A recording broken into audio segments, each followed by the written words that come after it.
पहला प्यार। मैं अपनी कक्षा में चंचल शरारती बच्ची थी। वो शांत एकदम। मुझे बहुत अच्छा लगने लग गया था वो, पर शायद तब ये समझ भी थी कि इन सब बातों के लिए अभी हम छोटे हैं, तो कभी कहा नहीं उसको, या तब पता भी नहीं था कि कुछ कहना है। उसका चलना, उसका बोलना, सब कुछ क्या खूब लगता था। साथ वाले डेस्क से उसको टेढ़ी नज़रों से तकना क्या ही दिल की धड़कनें बढ़ा जाता था। यूँ लगता था मानो सारा आसमान मुझ पर बूंदों की बौछार कर रहा हो, जैसे प्यासी धरती पे पड़ी पानी की पहली बूंदों खुशबू आ पड़ती थी। जैसे मैंने नथुने में पहला प्यार, वो एहसास कुछ अलग ही होता है। फिर उन एहसासों पे बारूद के गोले आन पड़े। पापा का तबादला हो दूसरे शहर में, नहीं जाना था मुझे, पर जाना तो पड़ा ही। उसकी यादों में ही वक्त बीता। पहला प्यार, वो एहसास कुछ अलग ही होता है। फिर उन एहसासों पे बारूद के गोले आन पड़े। पापा का तबादला हो गया दूसरे शहर, नहीं जाना था मुझे, पर जाना तो पड़ा ही। उसकी यादों में ही वक्त बीता। जैसे तैसे करके 2 साल बीते और फिर से पापा का तबादला, वापसी उसी शहर में हो गया जहाँ वो रहता था। मन ने तो जैसे छलांगे लगाने शुरू कर दी कि वापसी उसी स्कूल में, उसी के साथ। पर वक्त को सब कुछ थोड़े ही मंजूर होता है। मम्मी पापा ने दूसरे स्कूल में दाखिल करा दिया, पर मन खुश था कि चलो शहर तो वही है, एक दूसरे के दोस्तों के सहारे मिलना हो जाएगा। यहाँ तक आते आते मेरी उसके लिए चाहत बढ़ गई थी। पर मम्मी पापा को वादा किया था कि 12वीं से पहले इन सब बच्चों में नहीं पढ़ना। नए स्कूल में एक दोस्त बना जो उसको भी जानता था। आजकल के वक्त में जिन लड़कियों के बॉयफ्रेंड नहीं होते, उनका दोस्त बहुत मजाक बनाते हैं, तो मैं खुद को बचाने के लिए इसका नाम ले देती थी। ये बात स्कूल के दोस्त ने जाके इसको बता दी। हुआ तो एक तरह से अच्छा, पर मैं ठहरी भीरू।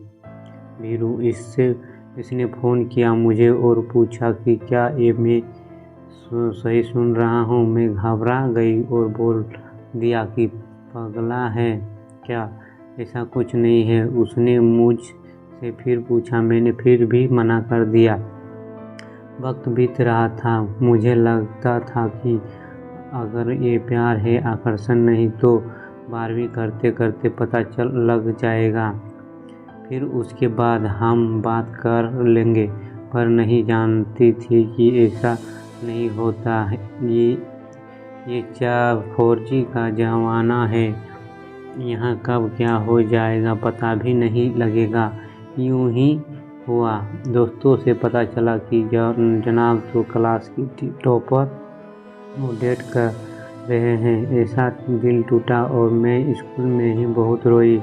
घर आके मम्मा ने चेहरा देखते ही पूछा क्या हुआ।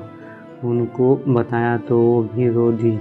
मैं सब साझा कर रही हूँ अपनी मम्मा से। उनको रोता देख मैंने खुद को संभाला। मम्मा ने बोला कि कोई नहीं, तू 12वीं कर आराम से, फिर देखते हैं।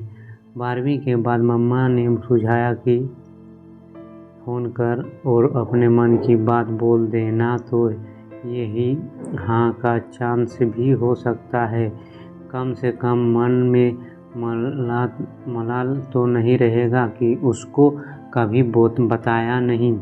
बहुत हिम्मत की, कई दिनों तक हिम्मत बटोरी और फिर फेसबुक पे उसको मैसेज किया। इधर उधर की बातें की। यहाँ मैं बता दूँ कि उसका ब्रेकअप हो चुका था, तो उसको मैंने बोला कि मैं सालों से तुमको बहुत पसंद करती हूँ।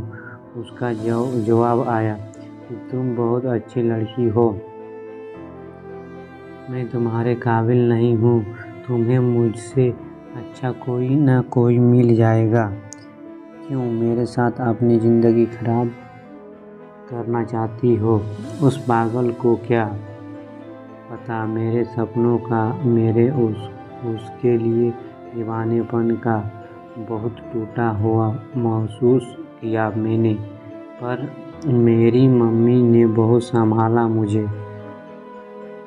आज मैं कामयाब हूँ, शादी होने जा रही है मेरी, पर वो मेरे यादों में है और हमेशा रहेगा। पर एक बात जल्दी ही समझ आ गई कि अच्छा है उसने हाँ नहीं बोला, वरना फिर मैं बस उसके परछाई बन के ही रह जाती। एक कामयाब मैनेजर नहीं बन पाती। पहले प्यार का ना कोई वादा है और मेरे पास ना कोई निशानी, बस ढेर सारी यादें हैं और उसकी वो निगाहें जो जब तक पीछा करती है मेरा। अब भी कभी आमना सामना हो जाता है तो एक सिहरन से दौड़ जाती है, एक मीठी सी हलचल हो ही जाती है। मन में कभी कभी अधूरे ख्वाब आपको पूरा कर देते हैं। इश्क के सदके ये जीवन के फलसफे